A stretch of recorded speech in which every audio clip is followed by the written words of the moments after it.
ডালখোলা। এ হচ্ছে দিনাজপুরের ডালখোলা। দিনাজপুর বিখ্যাত এক ধরনের ধান চাষ হয়, খুব সুগন্ধযুক্ত। আর দিনাজপুর বিখ্যাত এশিয়ার দ্বিতীয় বৃহত্তম পাখি অভয়ারণ্য রয়েছে, সেটা হচ্ছে রায়গঞ্জে আছে। তা দিনাজপুরের স্টেশনটা কীরকম সেটা এক ঝলকে দেখা যেতেই পারে।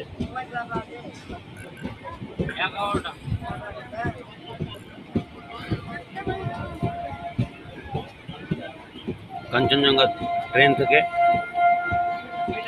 ভিডিওটা করছি।